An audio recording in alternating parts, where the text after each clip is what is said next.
according to our last conversation about power, man, we was hitting stuff on the nails. You know what I'm saying? Yeah, man. Yeah, I sent it to Andre or whatever. He hasn't had a chance to listen to him, but he said he will. I know he'll be able to offer some input because every time I send him stuff, you be saying he always say he really agree with it. That's why one of these days we gotta meet you and him gotta get on the three-way for real. So you and him could talk. Yeah.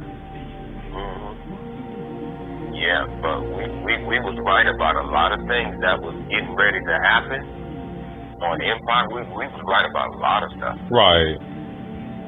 And that Tommy is a trip because this is another way that I noticed. I left myself very vulnerable while I was watching this last episode. And you know what I noticed? What? It's when Tommy was going after Homeboy. When he shot up that place. Be honest with me. How did you feel about Tommy? When you talking about when he was trying to kill Proctor during that scene, I felt like he was a madman. I wanted to kill. Huh? I didn't say what did you think about him. I said how did you feel about Tommy? Oh man, that's a different type of question. Now I have to think, or let me go within or remember how I was feeling when he was doing that. I was angry about him. You was angry. You was angry at Tommy? Well, yeah. Well, I felt a certain type of way because he was trying to kill one of my favorite characters on the show. You know how I felt? How? I love Tommy. Love him. No. Mr. Laughing at everything. Check this out. This is what's doing. Nobody likes a snitch, right? Right. Tommy is the lesser evil. I consider him the lesser evil. Ghost has surpassed him. Now, by nobody liking a snitch and a backstabber, when they sent Tommy after this dude, everybody said, yeah, get him. And when Tommy was coming through that place, he was shooting that place up. Why did Tommy shoot up Ghost's place, Josh? That's not Tommy's style. Nope. Tommy is a one bullet type dude. Boom. That's it. Tommy has always been a one bullet brother. Always. Yeah, he came in that episode like he was commando or something. Yes. I mean, he shot up the place, but all at the same time. I understand why he shot up the place. He shot up the place because that was Ghost's place. Yep, he was very angry. At Ghost too. Yeah.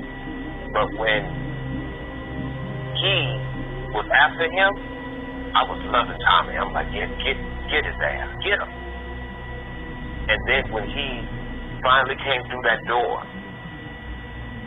and the way that they filmed Tommy with the lighting and everything, and they had like a reddish type haze over him. They use a red lens because some blood is getting ready to be shed, and he's a manifestation of what's getting ready to happen. Right. And when he said, this ain't over, when Tommy said, it's been a good ride, and he said, this ain't over, he says, it is for you, and he let him have it. I said, I love that dude. And then I got back into myself. I'm like, okay, was it about him that you loved? Is it because you took a life? Couple of lives. Is it that?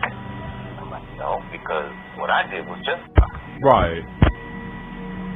And so the way that they wrote that particular episode, just like you said, Tommy was like the Terminator or like the Commando. People love the Terminator. People say, oh, the Terminator is evil. Yeah, but you love the Terminator. Because the Terminator represents what you wish that you can do to cops. Yeah, you're right. Or some woman who got on your goddamn nerves, because considering what I'm going through right now, oh, Miss Salam, Sarah Connor, big time. You know what I'm saying? Yeah. She would be my Sarah Connor. You know?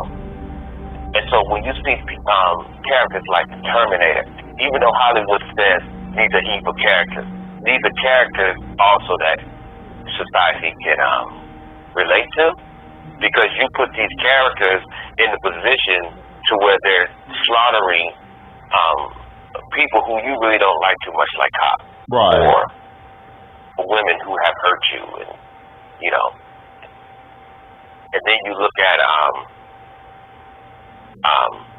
the way that Tommy came in. You also don't like backstabbing people.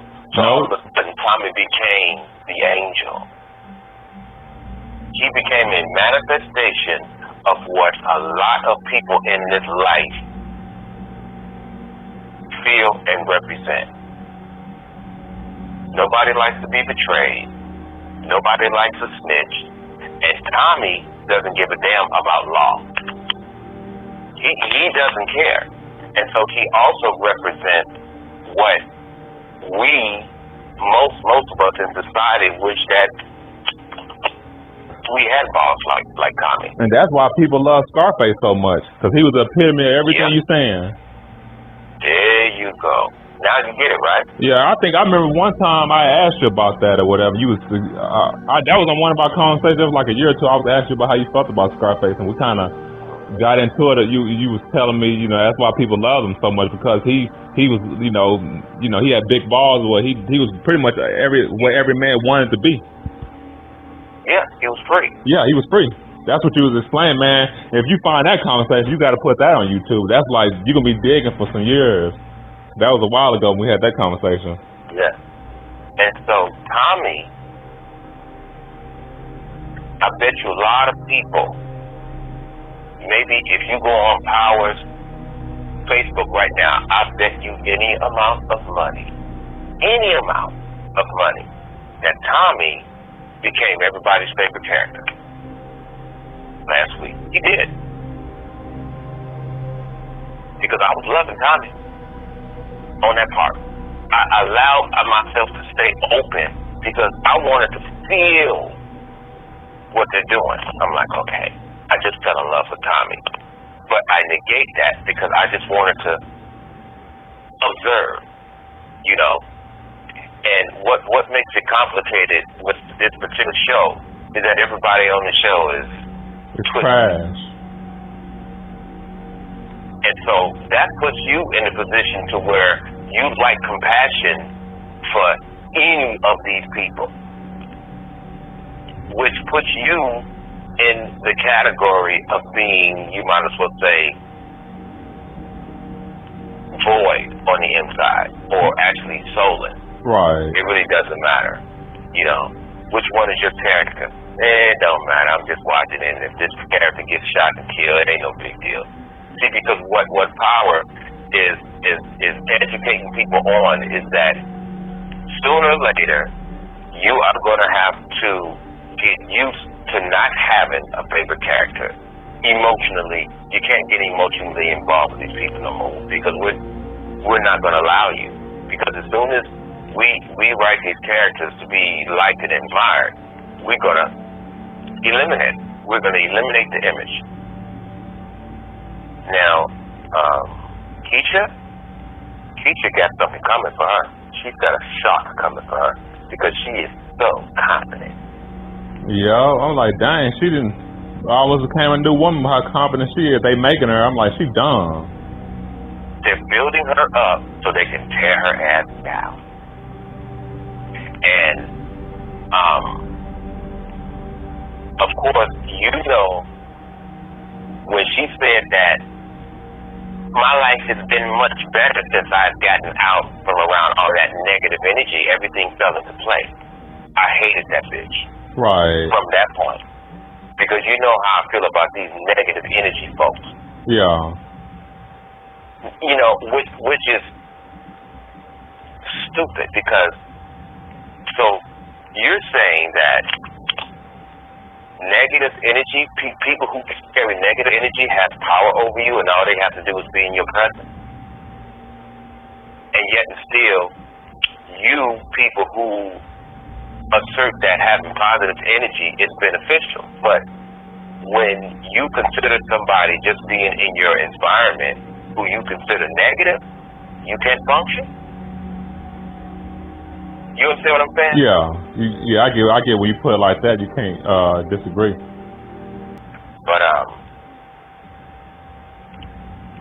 when Tommy killed that Hispanic girl, oh, he blew her brain straight out. Oh man, Tommy ain't no joke. No, he'll straight up kill her, and he did it right after Sax. You know, Sax was the reason why both her and Parker got killed. So Sax gotta die too. Now, I'm going to bring something up after I get through talking about this Tommy thing. I want to know if you caught this or not. Okay. Okay? It has something to do with Angela. Now, let's deal with this Tommy thing. What I liked about, you see what I'm saying? I fell in love with Tommy.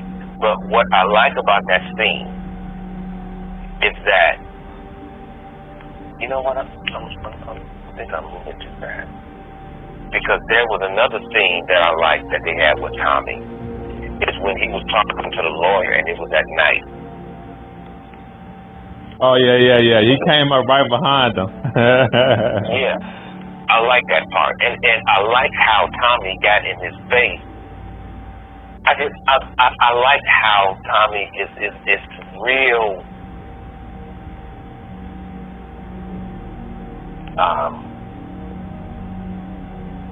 Tommy's evil. Yeah. And she's likable at the same time. Right. And I like the way Tommy got real close to him and said, so, what's the address? You know, and the way that he moved his head and the way that he was looking at him, I'm like, they gonna make the world fall in love with this dude because Tommy is evil, but he's likable. Right. You basically want to root for him. Absolutely. You see what they're doing now? Yeah. And so, when he came out of that closet, now there was something about that part that reminded me of me. When he said, "That's a whole lot of money." There, he said, "You dropped your blindfold, right?" And before she could say anything to try to talk herself out of it, he just blew her brains out. I was like, I don't want to hear that. Yeah, he was cold. Yeah, and you know, that was equivalent when those two guys walked up on him while Deshaun and Dylan was out there. Right. So we ain't got nothing to talk about. Pow, pow, pow, pow, pow. You know? I'm gonna get around to talking about that too, because those guys had this black dude had a 38 special that they found on him, and the white boy had like a 22. Right. So they had intended to kill. But where was I going? This Angela thing. Okay?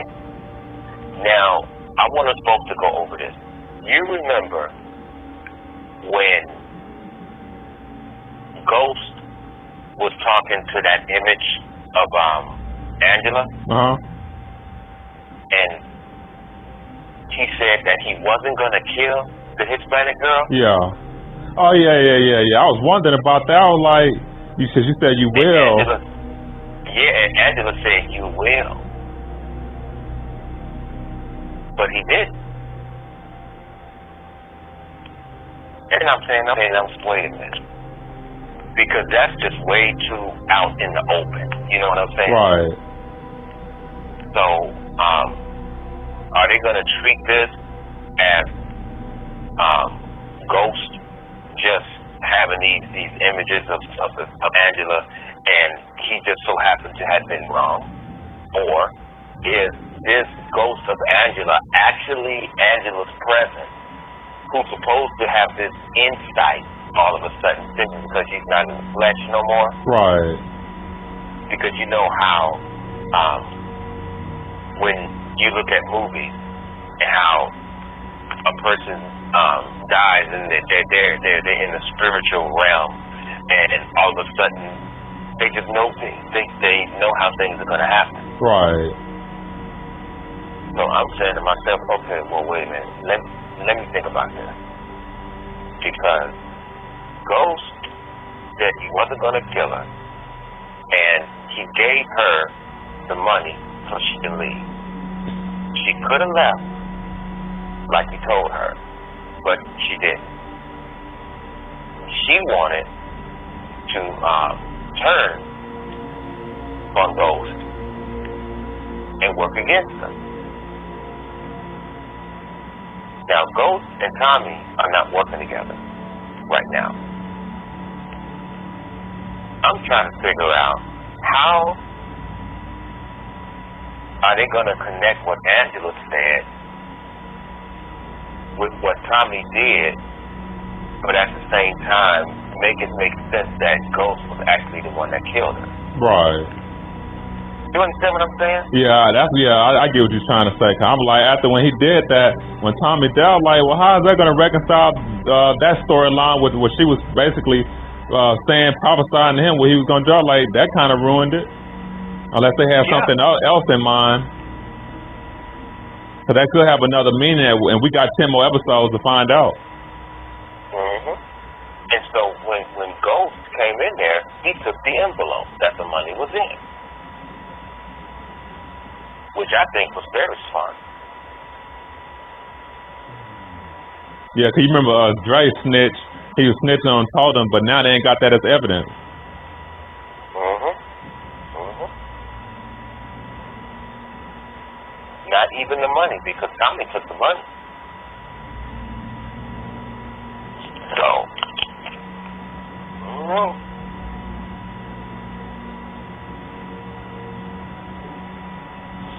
yeah, but Keisha is getting ready to experience something, because that little conversation that she had with Tasha, I noticed how they directed her to be so confident and yet naive. Right. When she left, I'm like, okay, now why did y'all write it like this? Why did y'all direct it like this? I said to myself, oh, okay, something's coming. And I bet it has something to do with her son. I still think it's her son. Yeah, a little cash or whatever. Like I remember, didn't you say that he probably ain't gonna make it? Mm-hmm. See, because she set up the environment for something to go down with her son. Yeah. She went out there and she jumped on that little kid. So, either her son is going to get killed or her son is going to get real badly hurt. You didn't say, what about Keisha and that new thug that she about to sell dope with or whatever? Or what he about to sell dope to funnel money? Oh, you talking about Tasha? Yeah, Tasha, my bad.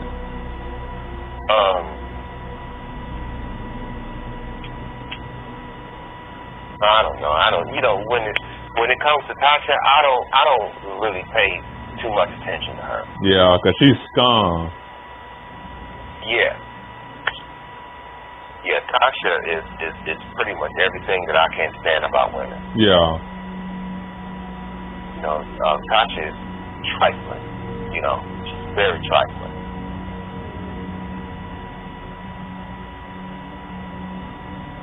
You know, and then she's pulling that ratchet ass stripper, yeah, in to sell drugs for her. I'm like, watch that stripper gonna get killed because of Tasha. Yeah, and I'm saying to myself, so you know that this woman is doing something legal to take care of her kids, and so now you're gonna make her a drug dealer, knowing that she has a job to take care of? I think this bitch is scandalous. Yep. Tasha don't care. She don't.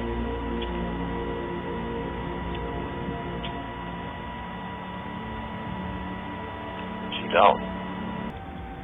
I mean, that's just like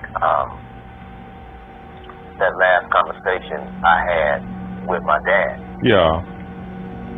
And he asked me, I told you about it, I'm just going to talk about it again.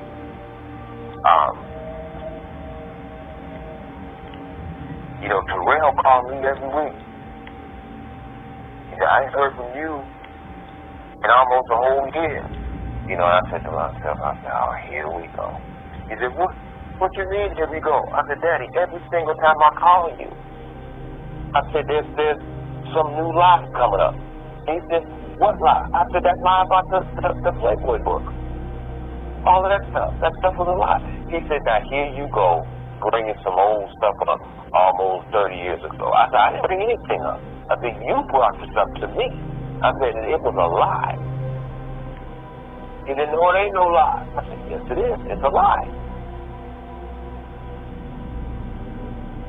I went down there in the church and I did this, and I said, and I still say it's a lie.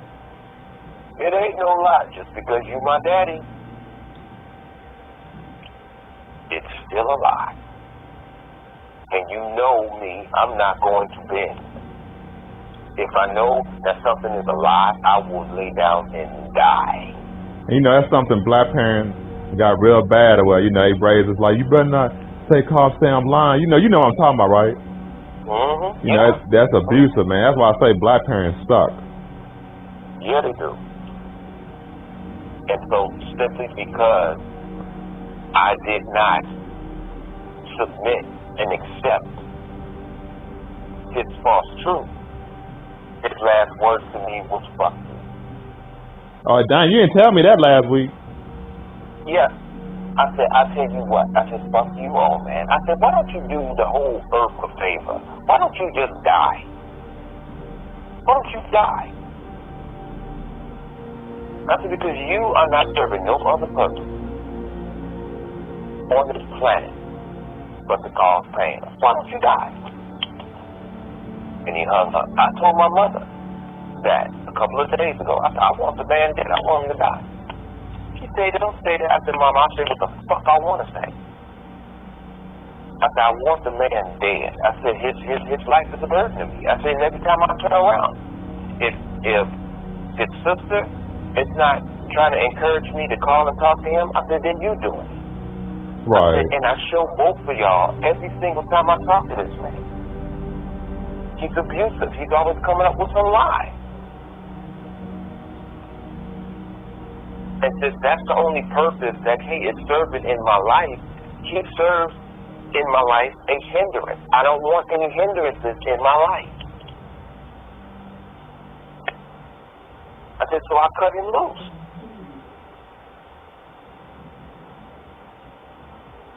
And Mama said, well, you know, you're going to get that phone call. I said, I don't care.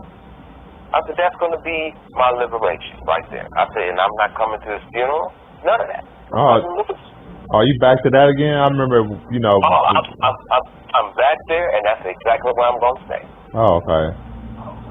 I remember before, you know, earlier this year you had changed or whatever. You said you know. But I understand why you feel the way you do. I know what I said, you know, but things change. You know, I'm not going back on my word. See, he was the one who killed that. Yeah. He did that. I didn't cuss him. He cussed me. Right. He cussed the sons who didn't gangbang, didn't smoke, didn't drink, didn't do drugs, didn't sleep around, didn't go to juvenile, didn't go to detention, didn't go to jail, didn't go to prison. What did I do? Straight A student. All through my education, Josh, I was a straight A student. And screw me? Okay. When it's like that, you leave it be. Right.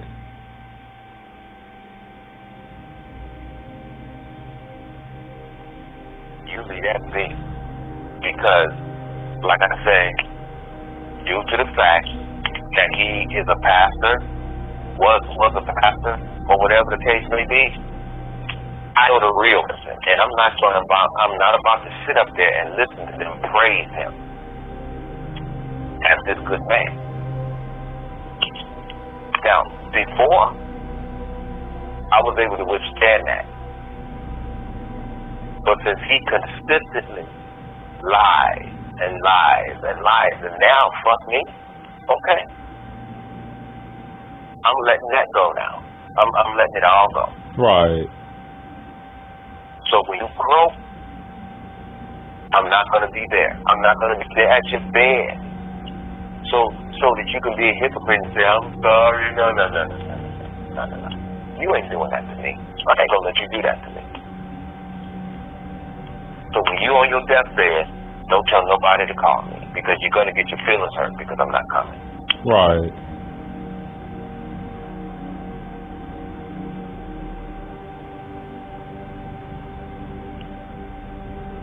I'm not coming. You know, he served only as a hindrance in my life, and I can do without it, you know? Yeah. And so whenever it's like that, like say if I was verbally abusive and emotionally abusive to both of my sons, and we reconciled our differences, and both Deshaun and Dylan started feeling better about me, I would never contaminate that.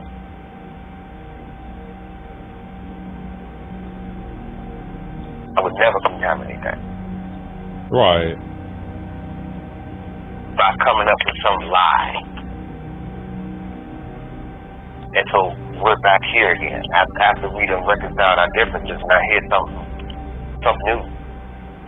And not only something new, something that didn't even transpire. It didn't even transpire. Right.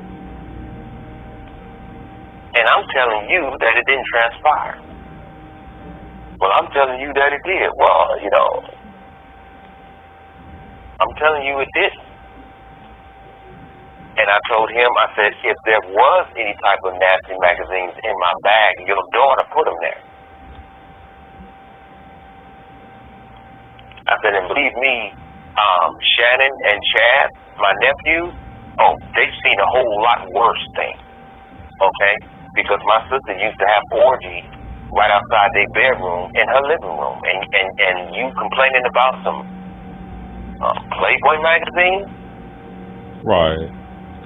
That I didn't even have. I said, now somebody who was having orgies in front of her own children, that's most likely where those Playboy magazines came from. Because Dave Rayboy has never walked around with Playboy books in his bag. Right.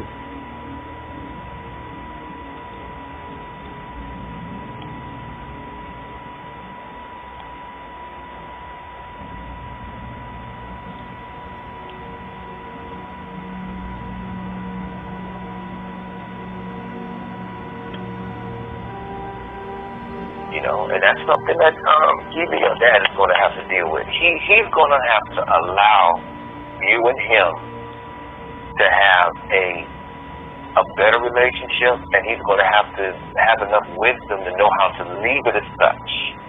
Yeah, but without screwing it up, because he's been screwing up my whole life. Yeah, I know. And that's the impression that I got from your relationship, according to what you've been telling me. Up and down, up and down. You know, of course you're going to have some conflict sometimes. But when it comes to the point to where your child,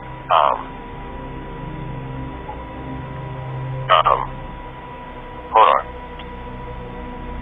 you make your child feel as though worth like they're expendable or worthless by calling them bums. I mean, that's a low blow. You know what I'm saying? That's low. Yeah, and I wish when, every time whenever those random encounters would come, I wish I would have, because I mean, they were so random, whatever, I didn't have my phone with me. Well, I wish I would have had my phone, but then again, I know you would want to hear nobody talk down to me like that, you know. Yeah, 'cause you remember that time I offered to let you hear like a 3-minute call, and you was like, nope. Yes, but you want to know something? I'm going to stop that because I just forgot to tell you about it. But I'm going to stop that. And anytime you need me to hear something, go ahead and send it to me. Yeah. Because I feel like that's another way to support you. It's like if you need me to hear something, go ahead and send it. I will endure it. Yeah, 'cause I mean, you know, I most of our conversations, I'm listening to you or whatever, and I ain't never complained once. So even if sometimes I would get tired of hearing about you know who, but I never complained or whatever. 'Cause I know you need to get that out of you.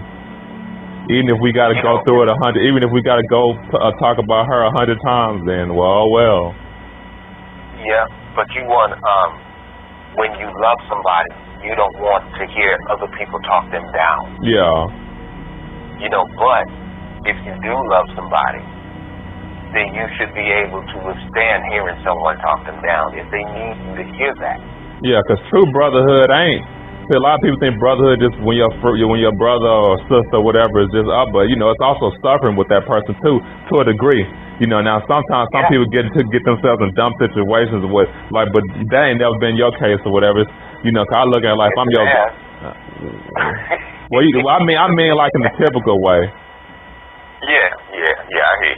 Yeah, but you know, 'cause a lot of people do stuff that is dumb. You ain't gonna throw yourself in the river with them. But I'm saying, like in your case or whatever, it's different or whatever. 'Cause you always have the righteous intentions, just you know things. You know, I ain't feel like talking about it, but you know what I'm saying. 'Cause you know, I suffer with you. Well, that's real brotherhood or whatever, brother. You know, it ain't always love and roses and stuff. 'Cause a lot of people like that's why I know you don't like them positive energy people, 'cause they wouldn't put up with it like, oh, you infected my energy or you know that type of crap. Yeah. Oh man, that's like one of the brothers was saying this morning when I was up there at the Home Depot thing. A guy named Terry.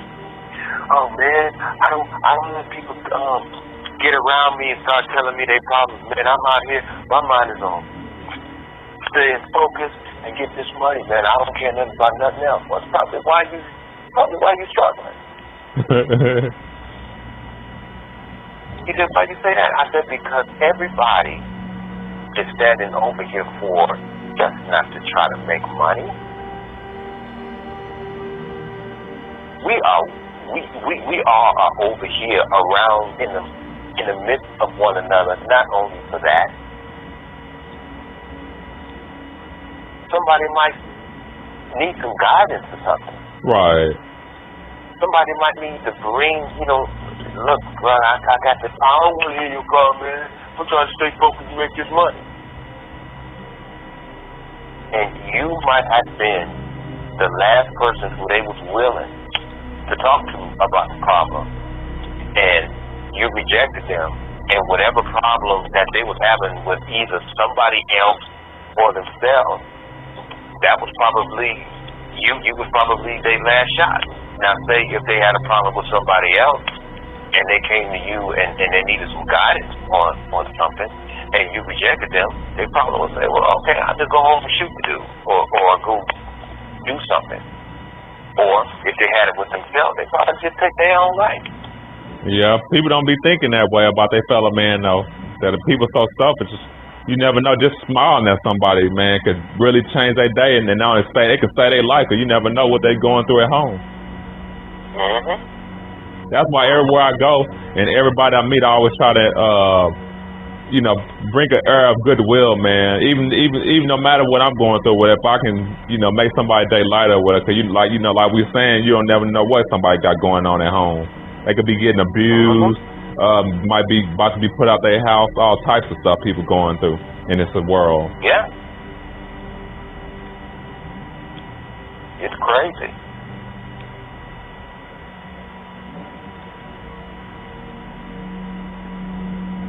Nothing hurts more than to have good intentions towards something. And it all blows up in your face for absolutely nothing. Right. And then all of a sudden you're treated like you're a virus. or what they call in the Bible a leper. You know, they say, oh, he's got bad energy. Oh, I can't stand to be around him. Well, why is it that you are thinking and feeling the way you feel, and you look at him, he's still nice to you. He's walking around. He's humble. He's minding his own business. He's trying to do whatever he can. He's not around here slamming doors. You know, what is he doing? It's not him, it's you. But she's a narcissist, and you know, narcissists can't never see their own faults.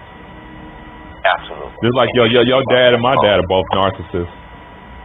They ain't never wrong. So Lam is one too.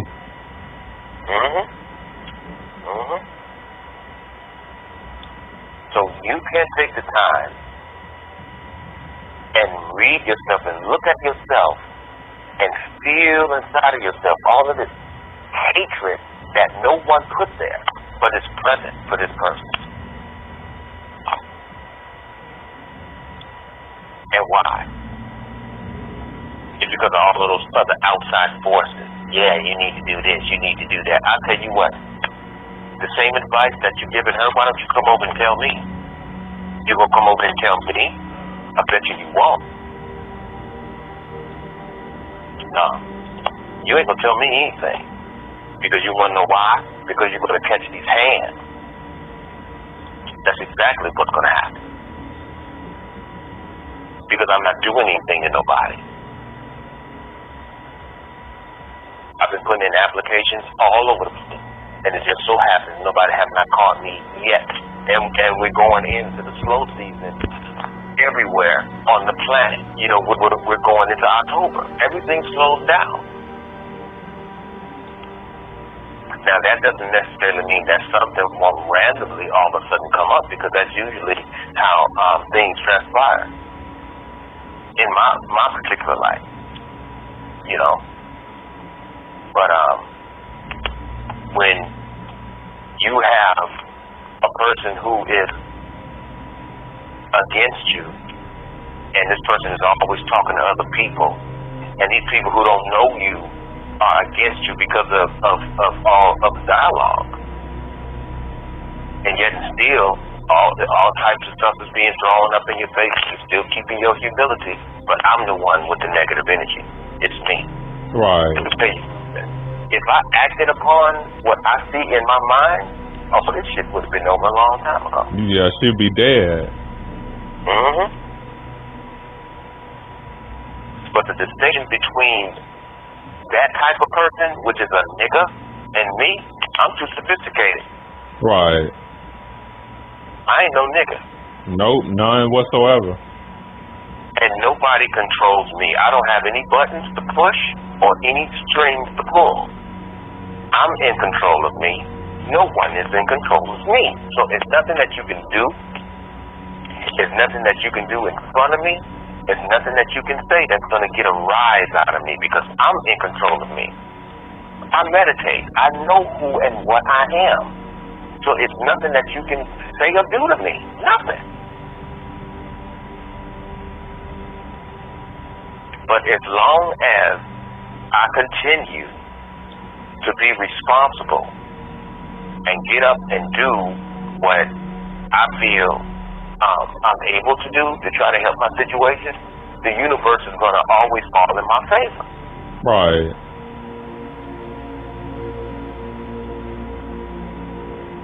You know, it just amazes me how people can say this about the universe, that about the universe, and then when your intentions are and disposition towards somebody is evil, and yet and still you execute that evil towards them, all of a sudden you don't think the universe can see your madness, and don't you know that the universe implies total order? Right. I mean, this stuff is going to come back on you. I mean, don't you care about that? I don't think she do. But if she did, she wouldn't do the things she do. Just like people always talk about they believe in God, this and that, but if they did, they wouldn't do the evil they do. Truly. Right. And that's when you're dealing with a narcissist. I do what I want to do, and it's right because I say it's right, and this is going to happen when I say happen, and this is how it's going to go because of the way I want it to go. Well, you know what? If that was the case, then why is your life in the condition that it's in? I mean, that's just like I tell a lot of Christians whenever they throw that scripture at me. You have not because you ask not.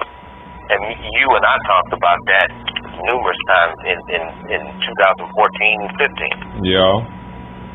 You know, you have not because you ask not. Well, I've been asking for a whole lot of stuff. I still don't have it. Right. It's not that simple. Because if I had that kind of power, I wouldn't need the Creator.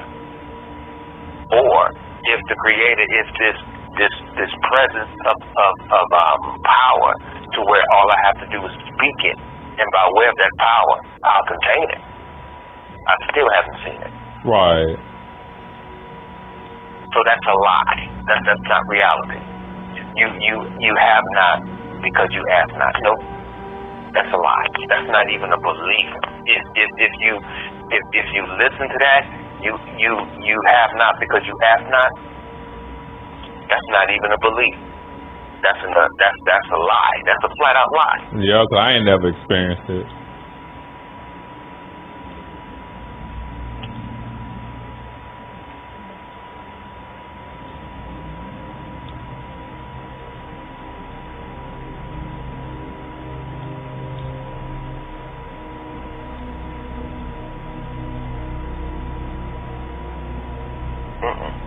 Doesn't work like that. Yeah, but I told myself, matter of fact, it was a couple of nights ago, I just forgot to tell you that I was going to tell you whenever you need me to hear him, just go ahead and send it. Yeah. I remember the other day he and my mom said they was proud of me, but I was like, whatever. It's proud of you. Yeah, you know. Did they say why? Well, I guess, just pretty much for nothing, whatever. It's like life only gets better from here, or whatever. I'm like, whatever, man. I needed that, and all the years, in like the past 10 years when I was going through depression and all types of stuff that y'all have been a main infliction on me. I don't need your proudness now. That don't do anything for me. To hell with it, You know what? Deshaun had told me one time, he said, Dad, I want to make you proud. I said, Deshaun, I need you to listen to me. I said, I want you to do well in life. I said, but I want you to do well in life for you. I said, when you are doing something for your life, I don't want your mind thinking about making me proud of you. Because I'm not that important. I'm not that important. Right. I said, as far as you make me proud of you, you don't have to make me proud of you. I'm already proud of you. That's already there. So there's nothing that you have to do that's going to make me proud of you, because I'm already proud of you. I said, but anything that you do in life, whether it's in school, from high school or college, I don't want you thinking about me while you're trying to accomplish something, because you're doing it for you. You're not doing it for me. How these parents said, make me proud. Who the hell are you that I got to make you proud? Right. That's one thing I've never understood that. Make you proud. What the hell you mean, make you proud? I'm doing this for me. I'm doing this for my life. Now, once I accomplish my goals and you look at what I've done, and what I've done makes you proud, okay, that's cool. But I'm not trying to accomplish anything in life to make anybody feel good about me.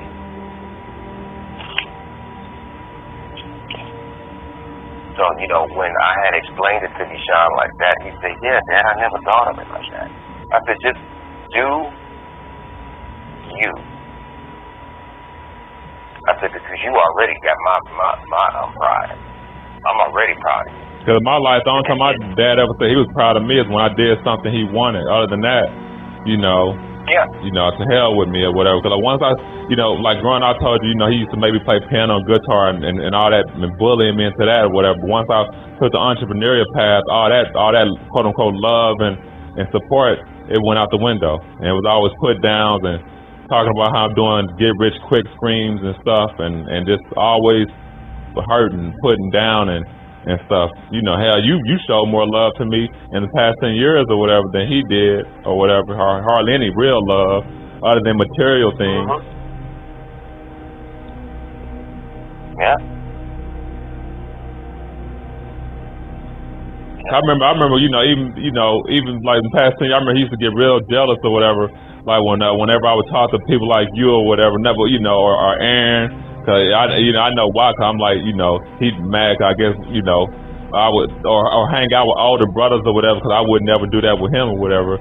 Cause they was able to help heal parts of me that he broke. Right. And my dad is like this. He'll hurt you. You're like, I'm just going to use this in a physical, symbolic sense. You come up to him. He take a dagger. He plunges it into your heart. Right. You get away from him. Okay? You put a lot of time in between him, and during that time you're healing, of course.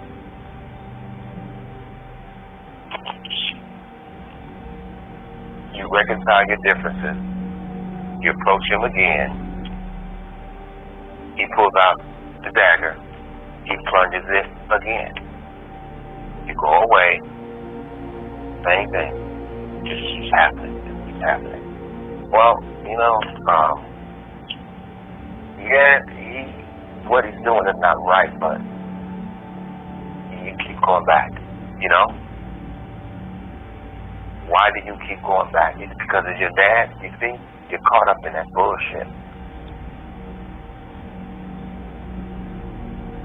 Him being the father doesn't justify abuse. Nope, and that's something that black parents, man, are the worst at. Once again, they, all that manipulation, as if abuse is done, we're supposed to take it. And simply because it's from them, we're supposed to tolerate it. I don't have to tolerate anything. Yeah. And see, one of the reasons why my parents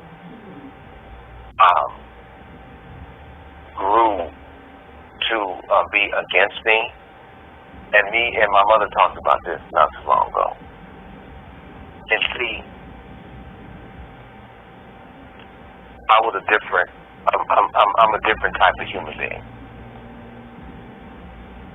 and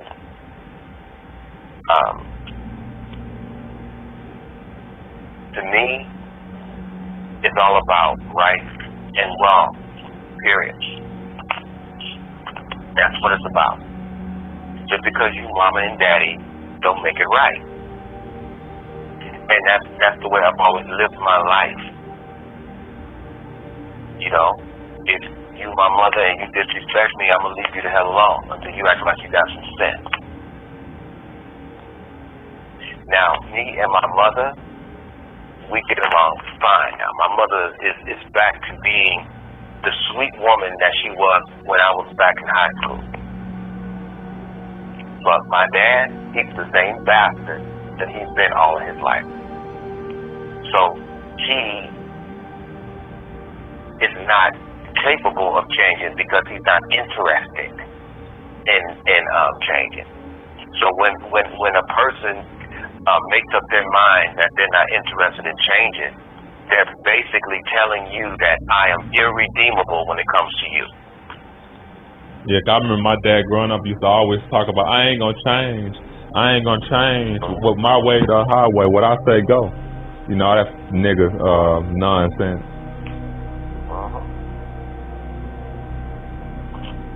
And so, since he showed himself to be irredeemable, from that point on, if you keep going back, you the problem now, not him. Right. Because he done already showed you that he's not going to change, and he's already showed you that not only is he not going to change, but he is determined not to change.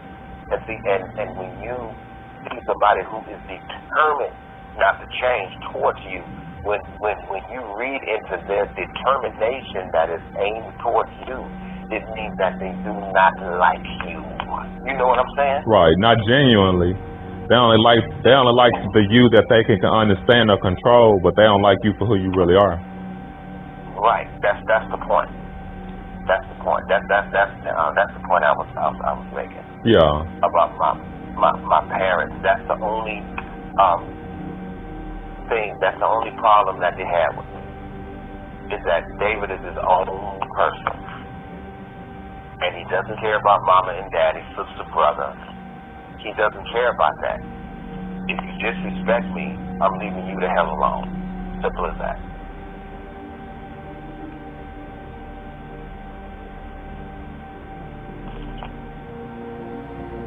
And I'm not a reactionary type human being. So I don't have no buttons to push. You can't push it. There's no buttons to push. You know. I'm going to do this to hurt him. I'm going to say this to hurt him. You can't fucking hurt me, but you can't hurt yourself. Right.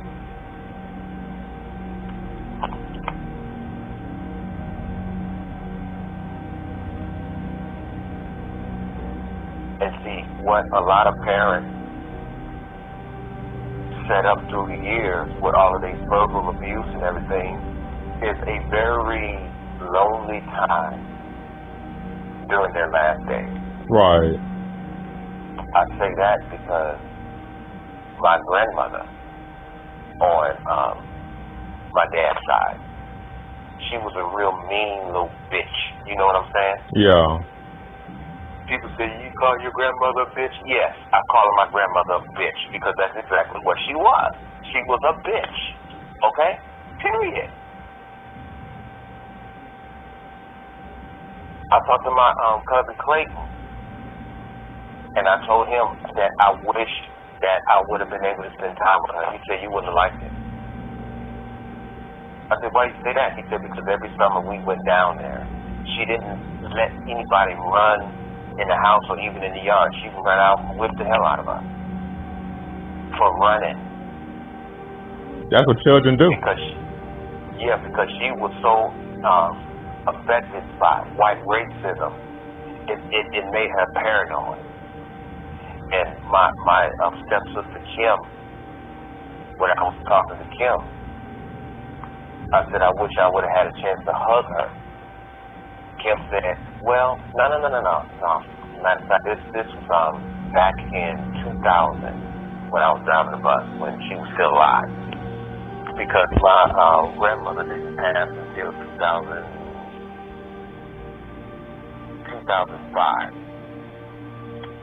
And, no, it wasn't 2005, it was 2004, 2003.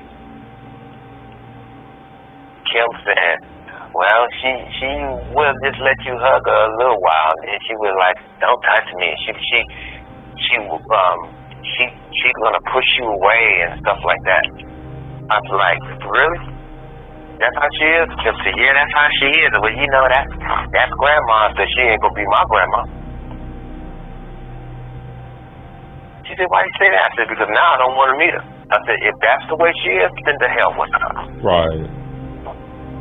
He said, Dad, girl, I'm just saying. I'm just telling you how she is, and I'm telling you how I am.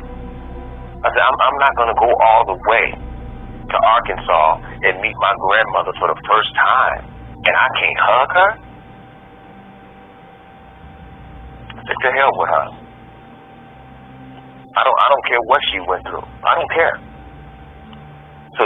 So you're always put in the position where you can express this love that you have inside. So you have to not only keep it in, it's just that you're in conditions to where you're not able to express it. Yeah, 'cause I felt like a sense of bondage or whatever, that all this love that I wanted to express to my father, I never been able to do that without, it hurting, getting some type of hurt. So I've always had to guard myself. I'm like, man, like the love I have for you, Dave, like how me and you go back and forth over the past 10, 11 years, that's what I always longed for with my pops or whatever, but I never got to experience that.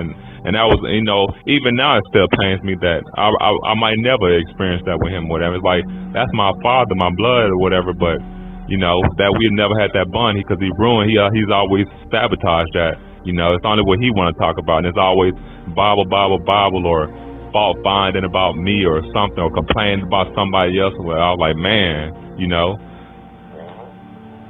that's why when I have children, man, it's gonna, I'm definitely gonna be very, very attentive, to them, especially mentally and psychologically and emotionally. We're very intimate, man. That's what I'm saying. I want to be very intimate, mentally, spiritually, and emotionally with them. I never had that. My father. Yeah. Yeah. And you can call Deshaun right now. Deshaun is 30 years old. Skyland is 27. You can call either one of them and ask them, has your dad ever disrespected you? They'll say no. Have your dad ever raised his voice at you? They'll say no. Our dad's never disrespected us, never raised his voice at us, never.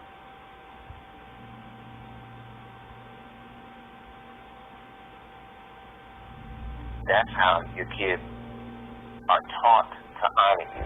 And see, this is what a lot of these people are going to have to understand. We're not brought into the world with this honoring instinct. No, love and honor, the instinctive love is there. You remember I was telling you about the instinctive love? Yeah. And then the love that you get from them by way of the way that they treat you, that nourishes the instinctive love by way of their treatment towards you. And when they treat you with love and respect, then you begin to honor them because of the way that they treat you. That's how you honor your parents. You can't honor your parents if they are disrespectful, if they're verbally abusive. This is what I was telling my aunt. Well, you have to honor him. I'm like, no, don't tell me what I have to do now, because you know I'm the client. So don't use words like have to, because I don't have to do a damn thing. I don't have to do nothing. That's just like somebody telling you, Josh, you have to stick your hand in that fire, and you say the fire burns. It don't matter if it burns. You still got to stick your hand in the fire. Right. That's just not the way it works. If the fire burns my hand, I'm not sticking my hand in there. How about that? Well, you have to do it. I don't have to do a damn thing. Nope. In regards to what you're saying about honor or whatever, like, people, you're supposed to love and supposed to do this and that, but I'm like, yeah, I'm supposed to love and my father, whatever, but I didn't still felt the inverse that I'm like, man, you already know, I'll be like, man, I wanted him to die for most of my life. Even I still feel that way even now a lot of times or whatever. And it's like, you shouldn't, a child shouldn't feel that way, but it lets you know something is wrong or whatever when you do feel that way, because something went terribly wrong in the years up to this point. See, it's a mentality that is consistent with treatment. It's a mentality that is consistently with ill treatment. To where every time you come around them, simply because this is your parents, of course, naturally, you're going to hope that things get better. But every time you turn around, it's the same. It's the same. You know, there was a time I didn't talk to my dad in almost 22 years. I didn't talk to him. And then when we get on the phone, I'm talking to him, we had good conversations, and then he faded back into being the bastard that he is. Right. And then he came to Las Vegas after 32 years of me not seeing him in person, and my sons were bastards. You know, he's up there making certain comments towards me while he's preaching, and then he say goodbye to my son. Now these lies and stuff that he's coming up with. You know what? Die. You know what I'm saying? Just go ahead and die. Because there's no reason for you to be here. You are already a dead person because you're supposed to be somebody's father. But you're not fulfilling that purpose. You're supposed to be my father and not my nemesis. Right. You know, if you make me your nemesis, that's the worst form of abuse because I'm not supposed to see you as my nemesis.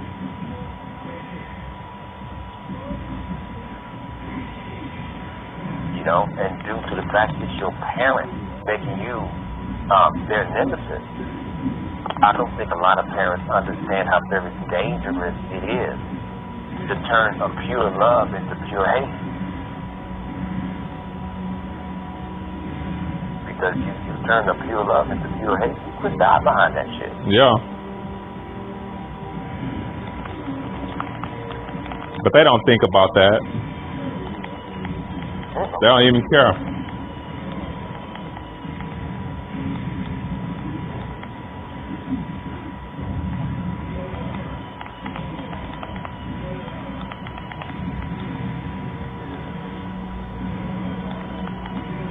Yeah, it's crazy.